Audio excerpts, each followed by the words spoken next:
early 1917, Russian society was almost entirely against the Tsar's regiment. Strikes spread all over the country and the army wasn't stopping them.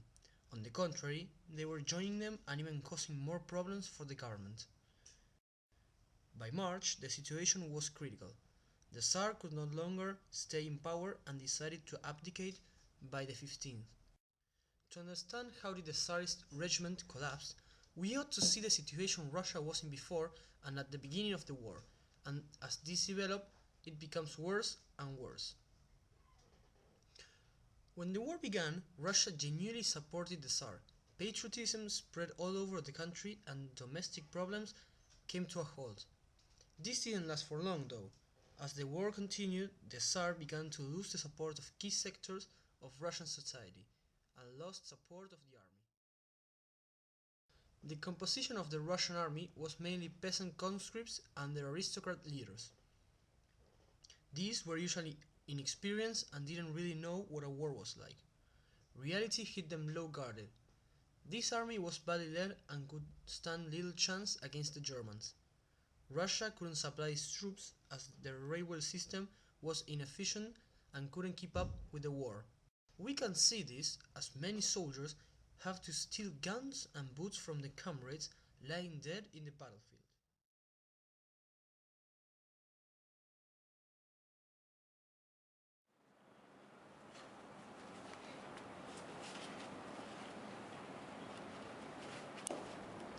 The failure of Russia's attempt in invading East Prussia, called originally the Plan 19, and Brusilov's offensive failing, Russians' hopes to win the war had almost completely disappeared. This caused another important problem. Soldiers started questioning their leaders and lots of them started supporting the Bolshevik party. These were soldiers that had recently joined the army and could relate more with the peasants back home than their officers. This leads us to another very important sector of Russian society: the peasants, workers, and ethnic minorities. This was clearly the group that was mainly affected by the war. Huge casualties such as the one in Gruchevka village where 13% was killed in the war, food and fuel shortages in cities and villages was what worried these groups the most.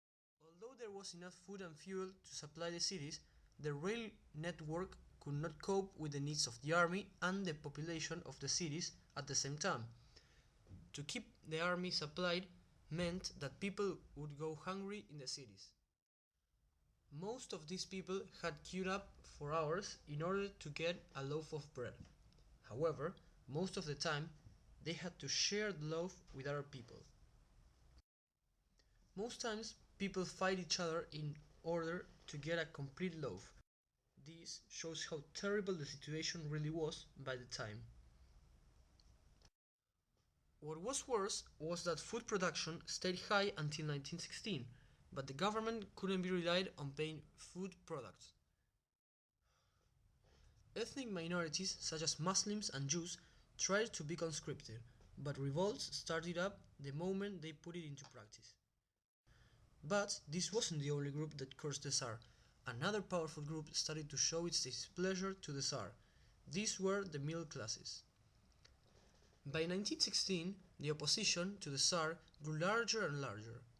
The appalling conditions of both the army and the population at the city was the main concern of these groups. As they didn't suffer the war as much as the lower classes, they set up their own medical organizations beside the lines of the Red Cross and could supply more effectively the troops at the front. Shortages of raw materials, heavy metal, and fuel interfered with the war production, and by 1916 they couldn't cope with the needs of the army. In 1915, some Duma politicians formed the Progressive Bloc in order to attract the Tsar's attention and work with him in a more democratic way. The Duma was dismissed a month later. Even the aristocracy, which was supposed to be the most loyal sector of society, turned their back to the Tsar. Their living conditions deteriorated in a very fast way throughout the war. In spite of that, they didn't actually suffer from huge casualty tolls. Most of these were peasants that worked in their states. They were particularly appalled with the influence of Rasputin over the government and especially his influence over Tsarina. The fact that she was German and that she was replacing ministers convinced the Russian people that she was a German spy and that she intended to ruin the country. Because of all of this, it wasn't rare that a very important aristocrat figure wrote, "Everybody was fed up with the Tsar because they felt he was weak. When he abdicated, there was a great rejoice." Now we can completely understand the mood at the beginning of 1917 and to see that the conditions in Russia were the ones to start a massive revolution. Our fathers, mothers, sisters, brothers and brides are begging for bread. Are we going to kill them? One soldier said in March 1917.